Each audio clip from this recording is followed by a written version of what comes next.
کہ دیکھیں سب سے بڑی تعلیم بچے کو ملتی ہے ماں سے.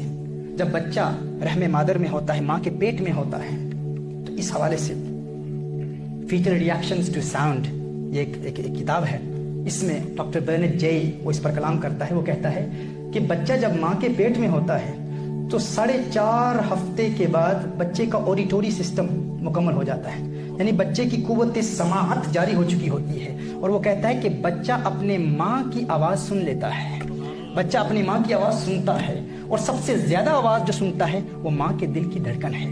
وہ کہتا ہے ماں کے دل کی دھڑکن کو سب سے زیادہ سنتا ہے، اور ماں کے دل کی دھڑکن بچے کے دل پر ایسے اثرات مرتب کرتی ہے کہ اگر ان ایام میں ماں خوش ہو تو بچہ پیدا ہوتا ہے تو خوشحال زندگی گزارتا ہے.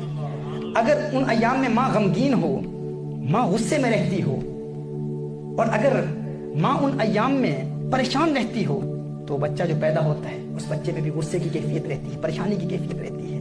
لہٰذا یہ انتہائی اہم ہے کہ جب ماں ان ایام سے گزر رہی ہو تو ماں اس وقت خوش رہی اور قرآن کریم کی تلاوت کرتی رہی، مثال آپ صلی اللہ علیہ وسلم کی عظمتوں کے تانے اڑاتی رہی، کیونکہ وہ جو 9 مہینے ہوتے ہیں وہ بچے کی تربیت ماں کے پیٹ سے ہی شروع ہو جاتی ہے، ماں کے پیٹ سے شروع ہو جاتی ہے.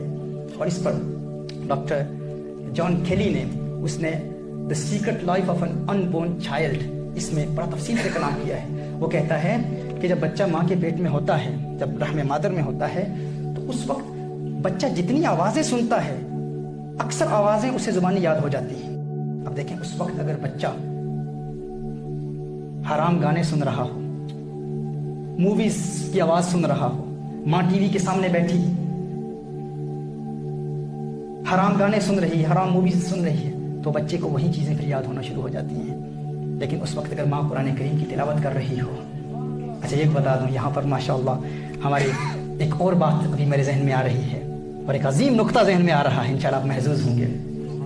آپ جانتے ہیں کہ ہم ایک مدت سے اس کرامت کو بیان کرتے آئے ہیں کہ ہمارے شیخ عبد القادر جیلانی رحمۃ اللہ تعالی علیہ جب دنیا میں تشریف لائے تھے تو نصف قرآن کے حافظ تھے. کہا جاتا ہے نا دقیانوسی باتیں ہیں بھائی، یہ سائنٹیفکلی کیسے پروف؟ آج یہ بات بھی سائنٹیفکلی ثابت ہو گئی کہ غوث اعظم کی ماں قرآن کی تلاوت کرتی تھی نا، تو قرآن کی تلاوت کرنے کی وجہ سے ماں جو پڑھتی تھی غوث اعظم اس کو یاد کر لیتے تھے،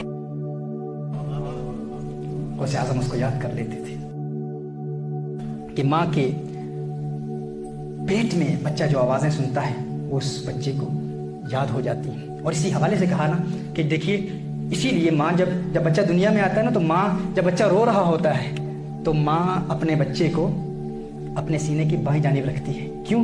کیونکہ وہ دل کی دھڑکن کو وہ بچہ جس کا عادی ہو چکا ہوتا ہے وہ جب دنیا میں بھی آتا ہے نا تو سنتا ہے تو اسے نیند آ جاتی ہے، اسے سکون ملتا ہے. اسی حوالے سے یہ جان کیلی کہتا ہے، وہ کہتا ہے کہ آپ دیکھیں کچھ ایڈلٹس بھی ایسے ہوتے ہیں، کچھ بڑے بھی ایسے ہوتے ہیں، کچھ نوجوان بھی ایسے ہوتے ہیں کہ جنہیں ویسے نیند نہیں آتی، لیکن اگر کلک کی ٹکنگ کی آواز کو وہ سنیں تو انہیں نیند آ جاتی ہے. وہ کہتے ہیں یہ کیوں ہوتا ہے کہ اگر گھڑی کی ٹکنگ کی آواز، وہ جو گھڑی کی ٹک ٹک ٹک ٹک کو وہ سنتے ہیں انہیں آرام سے نیند آ جاتی ہے. یہ کیسے ہوتا ہے؟ کیونکہ ماں کے دل کی دھڑکن انہیں یاد ہوتی ہے، اور گھڑی کی ٹکنگ کی آواز ماں کے دل کی دھڑکن سے ملتی ہے، جس کی وجہ سے انہیں آرام سے نیند آ جاتی ہے، سکون سے نیند آ جاتی ہے.